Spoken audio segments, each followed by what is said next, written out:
अस्सलाम वालेकुम, मेरी आवाज़ आ रही है आप लोगों को?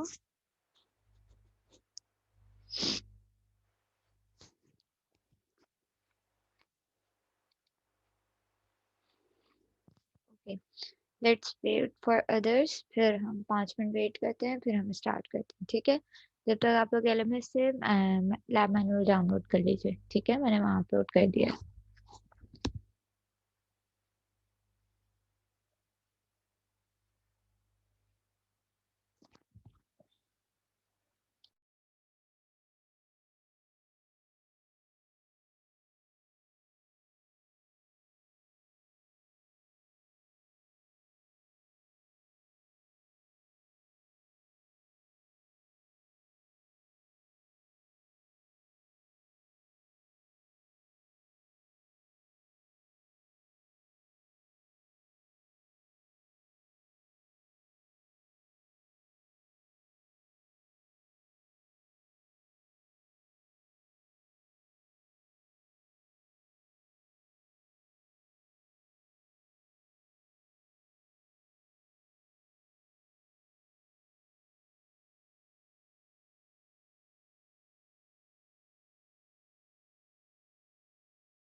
ओके, मेरी आवाज़ आ रही है आप सबको?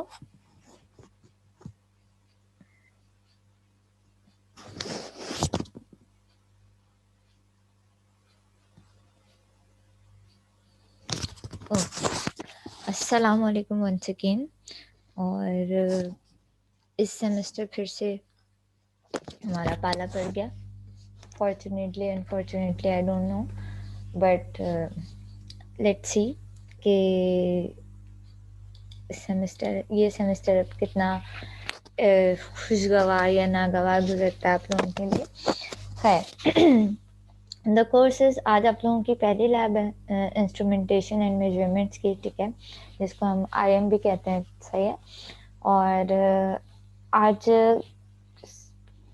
इंट्रोडक्शन से शुरू करते हैं, ठीक है, क्योंकि अभी तक आप लोगों की कोर्स की भी कोई क्लास नहीं हुई है। अच्छा, जिन बच्चों को कंफ्यूजन थी कि कोर्स कौन पढ़ा रहा है, कोर्स भी मैं ही पढ़ा रही हूँ, ठीक है।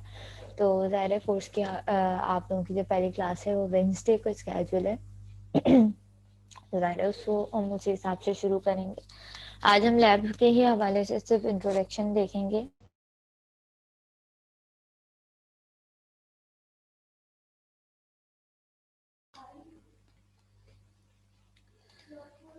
Okay, sorry because there was an internet issue. अब आ रही है मेरी आवाज़?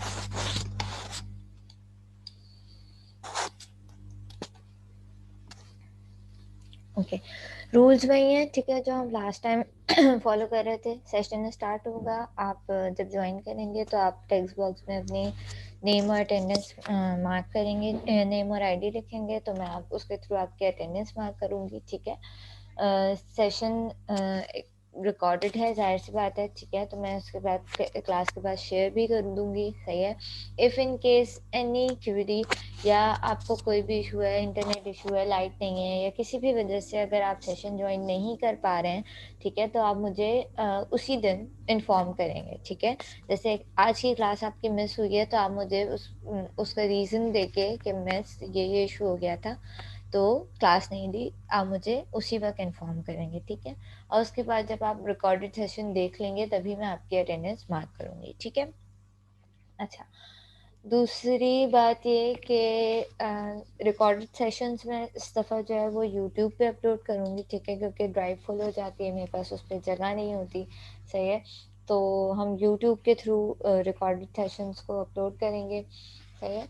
और कोई बात नहीं। अच्छा, चलो मैं मैनुअल से स्टार्ट करते हैं, ठीक है। और सबसे पहले देखते हैं कि इंस्ट्रूमेंटेशन है क्या।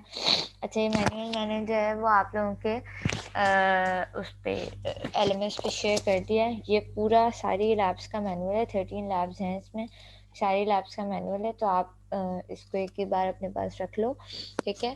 अच्छा, इंस्ट्रूमेंटेशन एंड मेजरमेंट्स, सबसे पहले हम देखते हैं कि क्या होता है। इंस्ट्रूमेंटेशन और मेजरमेंट्स में जो आप ज़्यादातर लैब में जो चीज़ें पढ़ रहे होगे, ठीक है, वो सेंसर्स एंड ट्रांसड्यूसर्स के बारे में पढ़ रहे होगे, ठीक है। हम डिफरेंट टाइप्स ऑफ सेंसर्स जो है वो यहाँ पे टेस्ट करेंगे लैब में, ठीक है, और हम उसका आउटपुट ऑब्जर्व करेंगे कि किस तरीके से आता है। हमारे पास बहुत तरीके के जो है वो सेंसर्स होते हैं, सही है। आपने कुछ सेंसर्स यूज़ भी किए हैं, जैसे थोड़े छोटे मोटे सेंसर्स आपने आईआर सेंसर्स हैं, और इस तरह के कुछ सेंसर्स आपने यूज़ भी किए हुए हैं, ठीक है।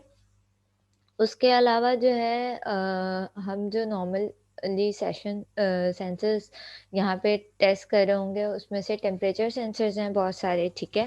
और टेम्परेचर सेंसर में थर्मोकपल है, थर्मिस्टर्स हैं, ठीक है, आरटीडी सेंसर्स हैं। उन सब का जो है वो हम देखेंगे कि ये सारे सेंसर्स क्या होंगे।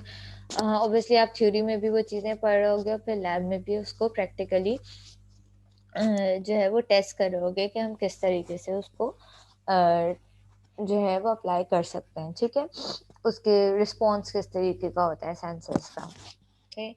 इसके अलावा हम प्रेशर सेंसर्स देखेंगे, हम अल्ट्रासोनिक सेंसर पढ़ेंगे, और सो ऑन। हम जैसे जैसे आगे बढ़ते जाएंगे, आपके पास ये 13 लैब्स हैं, और इसमें डिफरेंट टाइप्स ऑफ सेंसर्स हम सेंसर्स एंड ट्रांसड्यूसर्स हैं वो हम स्टडी कर रहे होंगे, ठीक है।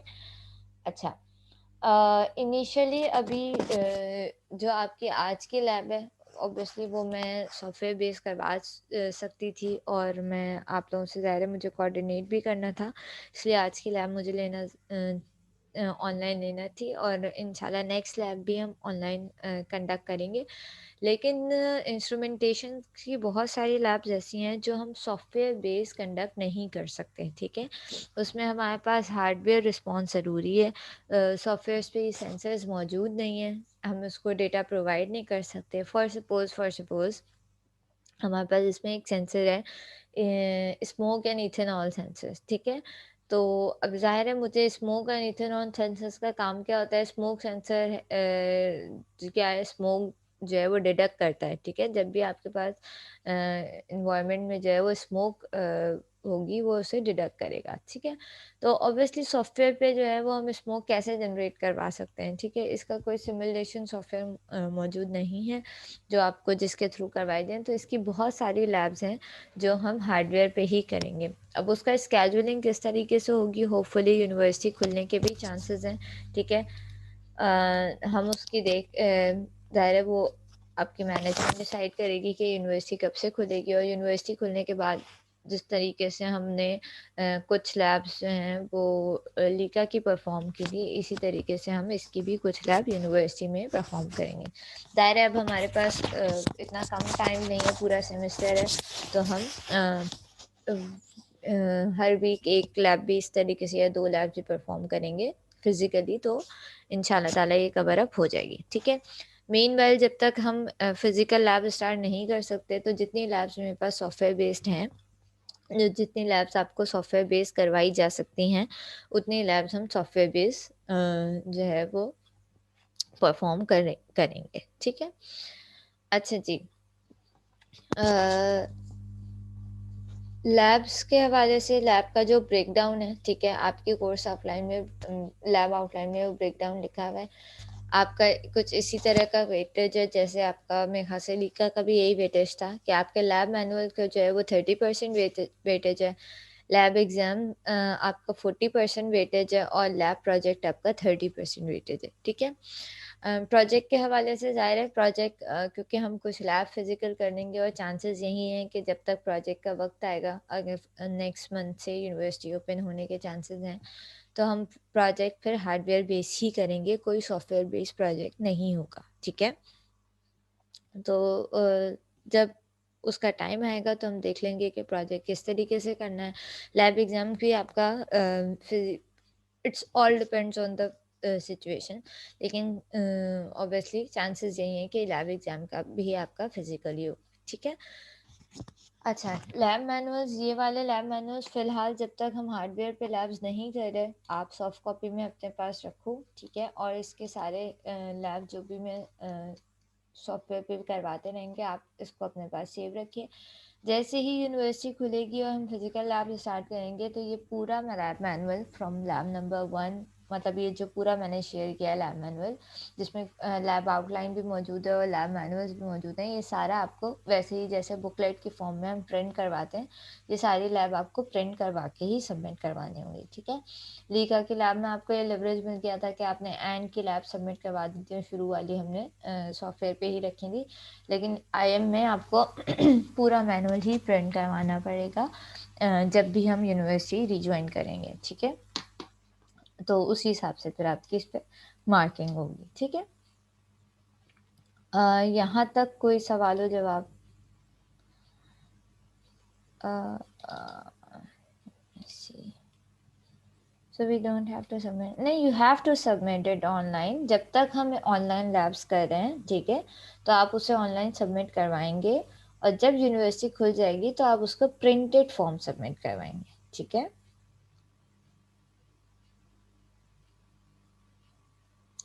जैसे आज की लैब का एक टास्क है, मैं अभी डिस्कस भी करते हैं, तो उसमें आपको प्रिंट आउट, अच्छा कोशिश किया करो, मैं सबके लिए बात बता रही हूँ, ठीक है? कोशिश किया करें कि आप लोग प्रिंट आउट्स की तादाद खुद से कम कर लिया करें। खुद से कैसे? अगर तुम्हें 4 स्क्रीनशॉट लगाने हैं, तो 4 स्क्रीनशॉट 4 पेजेस पे लगना ज़रूरी नहीं होते, ठीक है? आप एक वर्ड की फ़ाइल बनाइए, उसमें 4 स्क्रीनशॉट एक ही पेज पे एडजस्ट कीजिए और आप वो उससे उसको इस तरीके से सबमिट करवा दीजिए, ठीक है? मैं प्रिंट आउट के लिए बोल रही हूँ। ऑब्वियसली हर बच्चे के पास प्रिंटर अवेलेबल नहीं होता और प्रिंट आउट्स एक्सपेंसिव होते हैं, ठीक है? तो आप लोग ये कोशिश किया करो कि जब आप प्रिंट आउट सबमिट करवा रहे हो, तो अगर आपको 4 स्क्रीनशॉट्स लगाने हैं 4 सर्किट्स के, तो ज़रूरी नहीं है आप 4 अलग-अलग पेजेस पे लगाओ, ठीक है? आप एक ही पेज पे उसे 4 या 3 या जितने भी आपके विज़िबल होना चाहिए बस, ठीक है? इतना बड़ा हो एक पेज पे 2 स्क्रीनशॉट्स लगा लो कि वो विज़िबल हो बस, ठीक है? ऐसा नहीं है कि आप एक पेज पे 6-6 स्क्रीनशॉट्स लगा दो, ज़ाहिर है वो साइज़ छोटा हो जाएगा, वो विज़िबल नहीं रहेगा। लेकिन आप जो है वो उसपे मल्टीपल एक पेज पे मल्टीपल प्रिंट आउट्स जब तक वो विज़िबल है, जब तक उसकी रीडिंग्स पढ़ी जा रही हैं, ठीक है? उसपे जो रिटन चीज़ है वो पढ़ी जा रही है, तो आप उसको लगा सकते हो, ठीक है? ओके, ठीक है उस्मान, मैंने आपका मैसेज पढ़ लिया, ठीक है। अच्छा, मुझे एक छोटी-सी बात और करनी थी आप सबके लिए कि आप लोगों को जो भी क्यूरीज़ हों या कोई भी बात डिस्कस करनी हो, ठीक है, तो कोशिश किया करो बेटा कि ग्रुप पे ही बात कर लो, ठीक है। क्योंकि एक ही क्यूरीज़ बहुत सारे लोगों की होती है कि तो जब आप ग्रुप पे बात करते हो तो ज़ाहिर है वो सबको कम्युनिकेट हो जाती है, तो मुझे अलग-अलग वो नहीं रिप्लाई करना पड़ता है, ठीक है। ऑब्वियसली इस बात को अब थोड़ा-सा उस चीज़ के लिए यूज़्ड टू हो कि ऑब्वियसली जब आप एक क्लास में बहुत सारे बच्चे हैं तो आप सेपरेटली हर बच्चा टीचर को प्राइवेट मैसेज करेगा, तो उसके लिए रिस्पॉन्ड करना मुश्किल होता है, ठीक है। Try to ask in the group, ठीक है। I will try my best कि मैं आपको रिस्पॉन्स करूँ एज सून एज पॉसिबल, ठीक है। तो ग्रुप पे ही कम्युनिकेट किया करो, अलग अलग मैसेज करोगे तो मैं मेरे पास ज़ाहिर है बल्क ऑफ मैसेजेस होते हैं, ग्रुप्स होते हैं अलग अलग, तो वो मैसेज मेरी नीचे हो जाता है, मेरी नज़र से नहीं गुजरता, ठीक है। और फिर वो पेंडिंग पे चला जाता है, फिर आप लोग कहते हो मिस हमने मैसेज किया था, आपने देखा नहीं, रिप्लाई नहीं किया, सही है? तो कोशिश करो कि जो भी क्यूरी हो, कोई भी बात हो, कुछ बताना हो, कोई मसला हो, ठीक है? जैसे अटेंडेंस का मसला है, आपके लाइट चली गई है, ये तो आप ग्रुप पे ही मुझे बोल दो, ठीक है? तो वो ऑब्वियसली वो सेफ भी रहेगा और it will remain as a proof, ठीक है? तो मैं वहीं से आपके चेक कर लूँगी, सही है? यहाँ तक कोई मसले-मसाइल किसी को भई? आई एम टॉकिंग अबाउट व्हाट्सएप,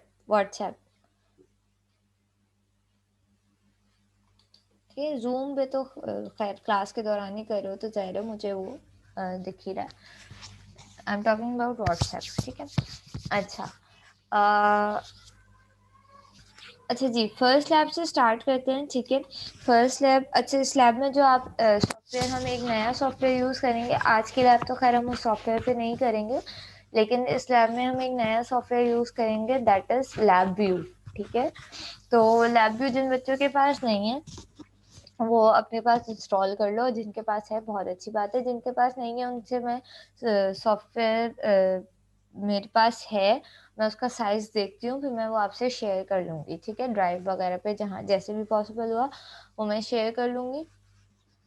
तो वो डाउनलोड कर लेना। अभी पहले 2 लैब्स में उसकी ज़रूरत नहीं पड़ेगी, थर्ड लैब से पड़ेगी, लेकिन आप डाउनलोड कर लेना ताकि अगर डाउनलोड में, इंस्टॉल होने में कोई इश्यूज़ आएँ आप लोगों के पास, अपने पास इंस्टॉल करके रख लो पहले से, ताकि जब वक़्त आए तो उस वक़्त ये ना हो कि भई बस हमारे पास तो था नहीं, ठीक है? आज की लैब में कोई इतना ख़ास वो नहीं है, तो आज की लैब हम सिंपल प्रोटेस्ट पे भी परफ़ॉर्म कर सकते हैं, बहुत आसान सी लैब है, ठीक है? और तो इसमें इसमें लैबव्यू की ज़रूरत नहीं होगी, लेकिन जब लैबव्यू का वक़्त आएगा, तो आप लोगों को जो है वो मैं उसी वक़्त वो सॉफ्टवेयर ज़ाहिर है सिखाती भी रहूँगी और कि कैसे यूज़ करते हैं उसको। और लेकिन आप लोग फॉर द टाइम बीइंग सिर्फ़ मैं सॉफ्टवेयर का सेटअप शेयर कर दूँगी, आप लोग उसको अपने पास इंस्टॉल करके रख लेना, ठीक है? अ, और कोई भी क्वेरीज़ आए इंस्टॉलेशन में, तो ज़ाहिर है आप वो मुझसे पूछ लेना। ठीक है जी। अच्छा जी, और कुछ ऐसी बात जो मुझे करनी हो और वो रह गई हो?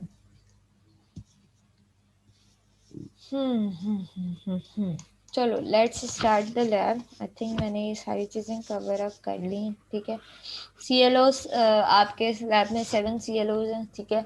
और आपका जो CLO number 3 and CLO number 3, 2 and 3 है, ठीक है। CLO नंबर 2 एंड 3 आपका जो है वो मेनली जो है प्रोजेक्ट में यूज हो रहा है। जैसे आप ये ब्रेक डाउन में देख भी सकते हो कि वो उसका जो मार्क्स हैं वो प्रोजेक्ट में ही कवर अप हो रहे हैं, CLO 2 के मार्क्स, ठीक है। तो CLO 2 और 3 आपका मेनली प्रोजेक्ट का है, सही है। तो आप जब प्रोजेक्ट कर रहे हो तो इन दोनों CLOs पे फोकस करना, क्योंकि ज़ाहिर है ये फिर आपके सिर्फ प्रोजेक्ट में ही कवर हो जाएंगे, सही है। तो इफ़ इन केस आप CLO 2 में प्रोजेक्ट में आप कम मार्क्स लेते हो तो ज़ाहिर है ये CLO फिर आपका रह जाता है, फिर आपको ज़ाहिर है वो CLO अटेनमेंट का मसला आ जाता है। तो ये सारी चीज़ें ज़रा फोकस में रखना। ये पूरा ब्रेकडाउन आपके सामने मौजूद है कि CLO 1 कहाँ कहाँ यूटिलाइज हो रहा है, CLO 2 कहाँ से यूटिलाइज हो रहा है, और सारे CLO टिल CLO 7 कहाँ कहाँ जो है वो आपके पास मौजूद है। तो ज़ाहिर है आप उस जगह पे फोकस करना जो CLO सिर्फ एक जगह मौजूद है, ठीक है। आपको उसे अल्टीमेटली फोकस करना पड़ेगा, वरना वो आपका CLO रह जाएगा, ठीक है। अच्छा जी। बुक की लैब में तो ऑब्वियसली कोई ज़रूरत है नहीं, तो बुक को हम थ्योरी में जब देखेंगे तो हम बुक भी शेयर करेंगे और थ्योरी की क्लास जब स्टार्ट करेंगे। अच्छा, आज की लैब जो है वो बेसिकली इंट्रोडक्शन था हार्डवेयर कंपोनेंट्स का, ठीक है। अगर हम यूनिवर्सिटी में मौजूद होते, ठीक है, तो हम एक ट्रेनर होता है इसका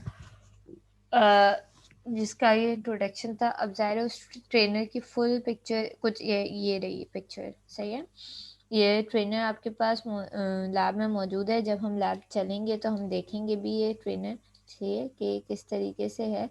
अच्छा, ये पूरा ट्रेनर है, इसमें मुख्तलिफ़ किस्म की सप्लाईज मौजूद होती हैं आपके पास। अगर आप यहाँ पे ऊपर टॉप राइट पे देखो, ठीक है, तो आपके पास यहाँ पे डिफरेंट वर्ड्स की सप्लाई मौजूद है। ये मज़ीद इतना क्लियर इमेज नहीं है ये, लेकिन आई होप ये कुछ विजिबल हो। आप अपने पास खोल लोगे तो आपको ज़्यादा मेरे ख्याल से विजिबल होगा, बेहतर है। This is something like this, ठीक है। यहाँ पे देखो आपके पास वोल्टेज सप्लाई मौजूद है, सही DC सप्लाईज मौजूद होती हैं कि आपको 5 वोल्ट चाहिए, -5 चाहिए, +12 चाहिए, -12 चाहिए, ठीक है। ज़्यादातर जो हमारी ICs होती हैं वो या तो 5 वोल्ट से जो है वो ऑपरेट हो रही होती है, या तो 12 वोल्ट से ऑपरेट हो रही होती है। तो मेनली यहाँ पे आपके पास 5 वोल्ट और 12 वोल्ट जो है वो, जो कि स्टैंडर्ड्स माने जाते हैं, वो मौजूद होंगे, ठीक है। ज़ाहिर है आपको उससे कम वोल्टेजेस चाहिए होते हैं तो हम फिर उसको वोल्टेज ड्रॉप करवा लेते हैं। अच्छा, इसमें अलग अलग तरह के ब्लॉक्स मौजूद हैं, ठीक है। यहाँ पे आपके पास एम्पलीफायर ब्लॉक मौजूद है, ठीक है। इसकी पूरी पिन कॉन्फ़िगरेशन दी हुई है। ये अब इतना छोटा लिखा हुआ है, ये जो यहाँ पे राइट पे लिखा हुआ है ना, ये पूरी इसकी पिन कॉन्फ़िगरेशन लिखी हुई है कि किस पिन पे क्या है, ठीक है। उसके बाद आपके पास ये भी एम्पलीफायर है, एक डिफरेंशियल एम्पलीफायर होगा, एक इंस्ट्रूमेंटेशन एम्पलीफायर होगा, ठीक है। इस तरह से ये 3-4 जो है वो एम्पलीफायर्स यहाँ पे गिवन है, जो इस ट्रेनर में मतलब बिल्ट इन है, ठीक है। तो आप उसको यूज़ कर सकते हो जिस तरीके से भी आप चाहो, ठीक है। उसके अलावा यहाँ पे कंपैरेटर भी मौजूद होता है। कन्वर्ट यहाँ पे, अच्छा, इस वाली इमेज में नहीं है, लेकिन आप जब हार्डवेयर पे चलोगे तो देखना इस पे एक कंपैरेटर भी लगा होता है, ठीक है। जिस तरीके से ये एम्पलीफायर्स लगे हुए हैं ना, यहाँ पे कंपैरेटर भी लगा हुआ होता है। इसके बाद हमारे पास पोटेंशियोमीटर मौजूद है कि आप मतलब ये सारी चीज़ें बिल्ट इन है, ठीक है। तो आप सिर्फ यहाँ पे वायर्स लगा के कनेक्शन कर सकते हो। कन्वर्टर्स हैं, AD कन्वर्टर है, analog to digital converter, digital to analog converter है, ठीक है। उसके अलावा ये 7 सेगमेंट डिस्प्ले है, यहाँ पे आपके पास जितने भी वोल्टेजेस आ रहे होते हैं वो डिस्प्ले हो रहे होते हैं, ठीक है। और इस ट्रेनर पे आप मुख्तलिफ जहाँ मतलब आपको एम्पलीफायर चाहिए हो, या आपको कन्वर्टर चाहिए हो, या आपको कंपैरेटर चाहिए हो, तो आप इस ट्रेनर के थ्रू से यूज़ कर सकते हो, ठीक है। अच्छा, ये आपका सेंटर एरिया होता है। इसमें से ज़ाहिर है जो चीज़ें हम यूज़ करते जाएँगे, जिस प्रैक्टिकल में वो आपको उसी के साथ एक्सप्लेन करते जाएँगे। इस पे विज़िबल भी नहीं है ज़ाहिर है, तो मुझे नज़र भी नहीं आ रहा कौन-सी पिन पे क्या मौजूद है। ज़ूम करने का भी कोई फ़ायदा नहीं है। ये जो सेंटर एरिया आपको दिख रहा है, ये वाइट स्क्वायर सा सेंटर में, ये बेसिकली आपके पास जो आप अपना मॉड्यूल लगाते हैं, ठीक है, ये उसके लिए स्पेस मौजूद है, ठीक है।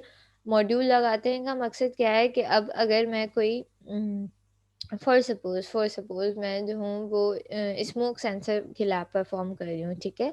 तो स्मोक सेंसर की लैब का अलग से मॉड्यूल मौजूद होगा, ठीक है? वो मॉड्यूल मैं उस इसके साथ कनेक्ट करूँगी, उस मॉड्यूल को मैं पावर अप करूँगी, सही है? उसको वोल्टेज सप्लाई प्रोवाइड करूँगी। फिर उसके जिस तरीके से आपके मैनुअल्स में स्टेप लिखे हुए होंगे कि भई उसको एम्प्लीफाई करना है, स्मोक सेंसर का आउटपुट अगर बहुत मिली वोल्ट्स में है, तो उसको एम्प्लीफाई करना है। तो जो है वो हम एम्पलीफायर से कनेक्ट कर देंगे, सही है? उसका जो है वो वोल्टेजेस चेक करना है तो हम उसको वोल्टमीटर से कनेक्ट कर देंगे, ठीक है?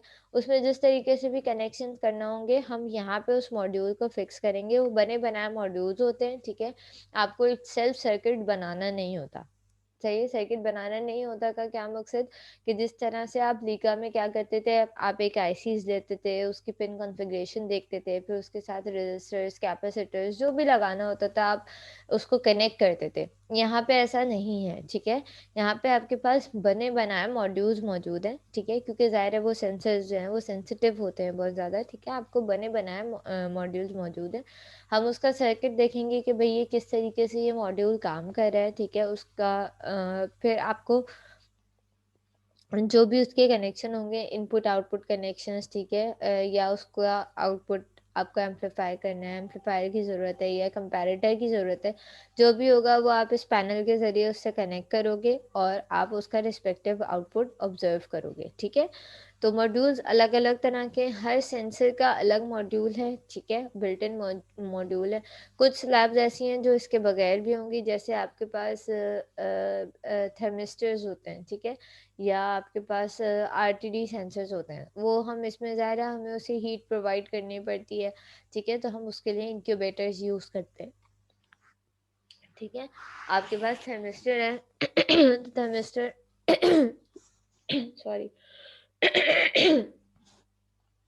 ओके सॉरी थर्मिस्टर का हम रिस्पॉन्स कैसे चेक कर सकते हैं कि भाई थर्मिस्टर क्या करता है थर्मिस्टर का काम क्या होता है वो टेम्परेचर डिटेक्टर होता है ठीक है थर्मिस्टर जो वर्ड है ये जब आप पढ़ोगे तो ऑब्वियसली मैं मज़ीद एक्सप्लेन करूँगी for the time is thermistor एक ऐसा सेंसर है ठीक है जिसकी में आप जब टेम्परेचर चेंज होता है इन्वायरमेंट का तो वो अपनी रेजिस्टेंस चेंज करता है ठीक है जैसे आपने पढ़े होंगे एलडीआर सेंसर्स ठीक है एलडीआर सेंसर्स में हमने क्या पढ़ा था कि भाई एलडीआर जब लाइट पड़ती है तो वो अपने रेजिस्टेंस चेंज करते हैं सही है तो इसी तरीके से आपके पास जो एलडीआर सेंसर्स आपने प्रोजेक्ट में यूज़ भी किए हुए हैं ठीक है इसी तरह से जो थर्मिस्टर है वो थर्मिस्टर की भी प्रॉपर्टी यही होती है कि जब उस पर टेम्परेचर चेंज आता है ठीक है फॉर सपोज 10 डिग्री पे उसकी अलग रेजिस्टेंस होगी 28 डिग्री सेंटीग्रेड पे उसकी अलग रेजिस्टेंस होगी 30 पे अलग होगी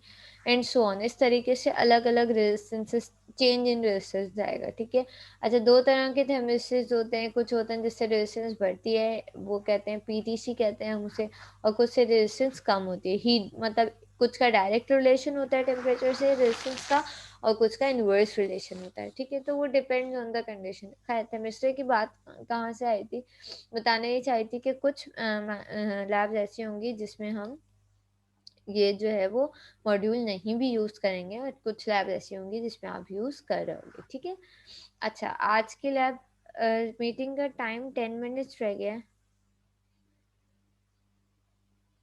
पिक देखने का बाबर कोई फ़ायदा नहीं है ऑब्वियसली आप ये देख के भी ये आपके पास सॉफ्टवेयर पे तो मौजूद है नहीं तो यूज़ तो आप तभी करोगे जब हार्डवेयर पे हम लैब करेंगे तो हम वहीं जाके देख लेंगे कोई इतना इसमें कॉम्प्लेक्स चीज़ है नहीं ठीक है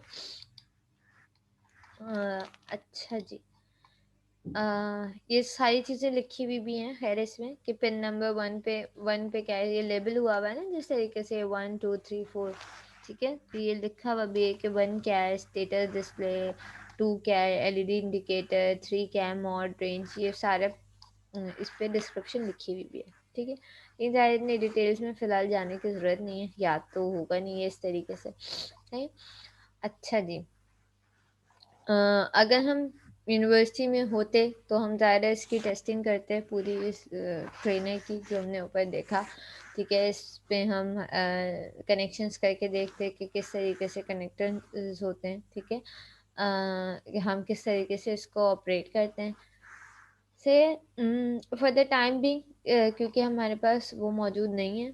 अच्छा, अगर ये मीटिंग ख़त्म हो जाए तो इसी लिंक पे दोबारा क्लिक करके जॉइन कर लीजिएगा, ठीक है? 10 मिनट में ये ख़त्म हो जाएगी। अच्छा जी, तो फ़िलहाल जो हमारे पास टास्क है वो बहुत आसान सा टास्क है, तुम लोगों को ये टास्क आता है, ठीक है? और तुम लोग कर सकते हो। तो ये बेसिक साइन वेव की जो है वो अ, मैनिपुलेशन दी हुई है, ठीक है? टास्क नंबर 1 जो है वो आपका क्या है, calculate the frequency of waveform with time periods of A 10 second, ठीक है? B 5 millisecond and C 200 microsecond, ठीक है? आपको ये 3 टाइम पीरियड्स दिए हुए हैं, ठीक है? आपको इसकी फ्रीक्वेंसी कैलकुलेट करनी है, ठीक है? बहुत आसान सा टास्क है, बेसिक सा। तो आपको ये कुछ नहीं करना, बस एक पेपर पे जो है इसको सॉल्व करना है कि अगर 10 सेकेंड टाइम पीरियड है तो फ्रीक्वेंसी क्या क्या आएगी, क्या होता है फॉर्मूला फ्रीक्वेंसी का। बहुत आसान सी बात है, कोई बताओ कैसे निकालोगे, टास्क नंबर 1 कैसे करोगे?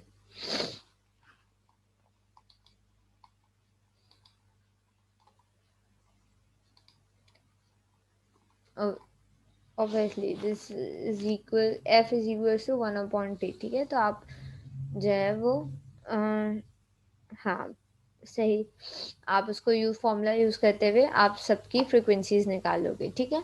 अच्छा, टास्क नंबर 2 क्या है, what is the time period, ये इन्वर्स है, ठीक है? कि 20 हर्ट्ज है या 120 हर्ट्ज है, तो आपको आप फ्रीक्वेंसी दी हुई है, आपको टाइम निकालना है, ठीक है? अच्छा, अब मीनवाइल आपको साथ में इसकी वेव फॉर्म ड्रॉ भी करनी है, ठीक है? वेव फॉर्म ड्रॉ करने का मकसद क्या है कि 10 सेकेंड की वेव फॉर्म कैसी बनेगी, ठीक है? 5 मिलीसेकंड की वेव फॉर्म कैसी बनेगी और 200 माइक्रोसेकंड की वेव फॉर्म कैसी बनेगी, आपको ये पेपर पे ना ड्रॉ भी करके दिखाना है, सही है? ऑब्वियसली फिर उस पेपर की स्नैप आप मुझे भेज दोगे, ठीक है? अ, तो टास्क नंबर 1 भी आसान सा है, टास्क नंबर 1 में फ्रीक्वेंसी कैलकुलेट करनी है, उसे ड्रॉ भी करना है, ठीक है? टास्क नंबर 2 में जो है वो टाइम पीरियड कैलकुलेट करना है और उसको वेव फॉर्म को ड्रॉ भी करना है। और टास्क नंबर 3 में आपके पास ये एक वेव फॉर्म दी हुई है इन्होंने, ठीक है? और इस वेव फॉर्म के थ्रू इन्होंने कहा है find the value for the time period, ठीक है? आपको इसका टाइम पीरियड निकालना है, सही है? और फ्रीक्वेंसी निकालनी है, पीक एम्पलीट्यूड निकालना है, सही है? वीपी जिसे आप कहते हो, ठीक है? और वीपीपी निकालना है आपको, सही है? Peak to peak amplitude. और आरएमएस एम्पलीट्यूड निकालना है, ठीक है? अब इस वेव फॉर्म को मैं बस एक छोटी सी हिंट दूंगी कि जब भी आप टाइम पीरियड या फ्रीक्वेंसी निकाल रहे हो तो आप एक साइकिल का निकालते हो, ठीक है? तो इस बात का ख्याल रखते हुए ये सारी चीज़ें इसमें कैलकुलेट करना, time period, frequency, peak voltages, peak to peak voltages और आरएमएस वोल्टेजेस। पीक को आरएमएस में कैसे कन्वर्ट करते हैं ये आपको पता है, ठीक है? अच्छा, ये जो आपके पास गिवन है वोल्टेजेस, ये पीक वोल्टेजेस हैं, ठीक है? This is not RMS value, ये जो ग्राफ है ये पीक वोल्टेजेस का होता है, ठीक है? तो ये आरएमएस वैल्यू का ग्राफ नहीं है। समझ में आया कि कैसे किस तरह से कैलकुलेट करोगे?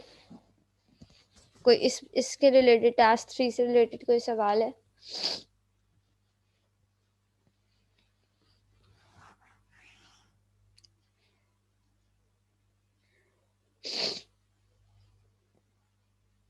आसान सी बात है, बट मतलब ज़ाहिर है आप लोग इसको काफ़ी दफ़ा ये चीज़ें देख चुके हो, तो इट्स इजी, ठीक है? इसको एक पेपर पे साफ सुथरे तरीके से ड्रॉ करना और इसको कैलकुलेशंस करना, ठीक है? और वो पेपर जो है वो फिर उसकी स्नैप लेना और वो स्नैप आप एलएमएस पे अपलोड कर दोगे, सही है? ये लैब नंबर 1 का आपका टास्क होगा, सही है? और कुछ भी नहीं है लैब नंबर 1 में, सिर्फ यही था कि आपके पास ट्रेनर का इंट्रोडक्शन था और ये आपके पास पोस्ट लैब टास्क था, ठीक है? अच्छा, लैब नंबर 2 हम नेक्स्ट वीक ही करेंगे, कोई जल्दी करने की हमें ज़रूरत नहीं है, ज़ाहिर है आज फर्स्ट डे ही है, ठीक है? तो lab number 2 it's about Wheatstone bridge. Wheatstone bridge क्या होता है, उसमें अननोन रेजिस्टेंस हम किस तरीके से फाइंड आउट करते हैं, सही सारी चीज़ें हम लैब नंबर 2 में देखेंगे और उसके सॉफ्टवेयर पे। अच्छा, मेक श्योर कि आपके पास प्रोटियस या मल्टीसिम में से कोई एक चीज़ हो। आज की लैब में तो ऑब्वियसली ज़रूरत नहीं पड़ी, लेकिन लैब 2 में जो है वो ज़रूरत पड़ेगी, ठीक है? तो मेक श्योर आपके पास प्रोटियस या मल्टीसिम कोई भी एक सॉफ्टवेयर होना चाहिए, ठीक है? और अब खुदारा कोई इस पे एक्सक्यूज़ मत देना कि हमारे पास नहीं है। प्रोटीज का सेटअप बहुत छोटा-सा है, वो आपके पास अपलोड हो जाता है, एक-दूसरे से शेयर कर लो। कोई इतना हैवी सॉफ्टवेयर नहीं है, ईज़िली अपलोड हो जाता है और इंस्टॉल हो जाता है, तो उसमें कोई मसला होना नहीं चाहिए। कोई मुझे ऐसा नहीं बोलना चाहिए कि मिस हमारे पास तो है ही नहीं, ठीक है? जिन बच्चों ने लेट जॉइन किया है, वो मुझे रीज़न बताना पसंद करेंगे कि वो इतनी देर से सेशन में क्यों आए हैं? जगदीश एंड शाहज़ेब ने भी लेट जॉइन किया है।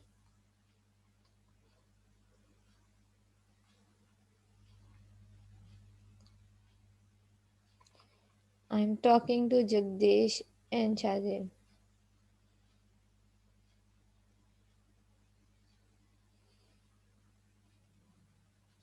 अच्छा, मैं छोट जो मेजर 2-3 बातें थी, क्योंकि टाइम भी 40 मिनट्स का सेशन है और मैं लैब करवा भी चुकी हूँ, तो उसमें ज़रूरत नहीं है। लो, होस्ट का कहाँ वेट कर रहे थे भाई, हम 10 बजे से, मैं 10 बजे मैंने ज्वाइन कर लिया था मैंने, और मेरे पास जैसे ही आपके पास वेटिंग रूम में वो आती है, मैं एडमिट फ़ौरन कर लेती हूँ, क्योंकि मेरे पास वो जो है वो नोटिफिकेशन आ जाती है फ़ौरन ही। हाँ, जो बच्चों ने लेट ज्वाइन किया है, मैं जल्दी से बता देती हूँ। अटेंडेंस का क्राइटेरिया यही है कि आप जैसे ही ज्वाइन करोगे, आप अपनी अटेंडेंस मार्क करोगे, उसी वक्त टेक्स्ट बॉक्स पे लिख दोगे आपकी अटेंडेंस, नेम और अटेंडेंस। इन केस आपके पास कोई मसला है, आप किसी दिन क्लास नहीं ले पाए हो और कोई लाइट इशू है, इंटरनेट इशू है, या जो भी किसी भी किस्म का मसला है, तो आप उसी दिन मुझे ग्रुप पे बताओगे कि मिस आज मैंने क्लास नहीं ली, उसका रीज़न ये था, वजह ये थी, और जेन्युइन रीज़न होना चाहिए। बाकी ज़ाहिर है मैं आपके घर पे आके चेक तो नहीं कर सकती कि लाइट है या नहीं है, लेकिन ऑब्वियसली आप अपने दीन ईमान के साथ सच्ची-मुच्ची मुझे बता देना कि भई मिस मैंने आज क्लास क्यों नहीं ली, ठीक है? तो कोशिश करो बेटा मिस नहीं करो, ज़्यादा लंबी लैब्स नहीं होंगी, ज़ाहिर है 1-1 डेढ़-डेढ़ घंटे का सेशन होगा, इससे ज़्यादा लैब्स नहीं होंगी। ज़ाहिर है जब हम फिज़िकल लैब्स करेंगे तो इट विल टेक टाइम, ठीक है? अ, और कोई क्वेरी?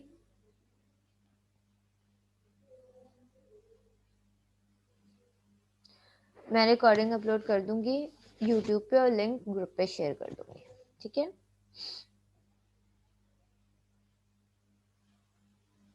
ठीक है, ओके। अगर कोई क्वेरी नहीं है तो फिर इंशाल्लाह हम नेक्स्ट क्लास में मिलते हैं। ये लैब सबमिट करवाने के लिए ऑब्वियसली आपके पास 1 वीक है। मंडे तक आप मुझे ये सबमिट करवा सकते हैं। इसकी डेडलाइन मंडे तक है। मैं इसके लिए असाइनमेंट का ब्लॉग बना देती हूँ तो आप मुझे इसको लैब नंबर 1 सबमिट करवा देना। पेपर पे साफ-सुथरा लिखना, उसके इमेज लेना और उसको पीडीएफ फॉर्म में कन्वर्ट करके सबमिट करवा देना, ठीक है? क्लियर? टिल देन अल्लाह हाफ़िज़। इंशाल्लाह ताला वेडनेसडे को थ्योरी सेशन में फिर हम जॉइन करेंगे, ठीक है? थ्योरी सेशन अपने टाइम पे होगा।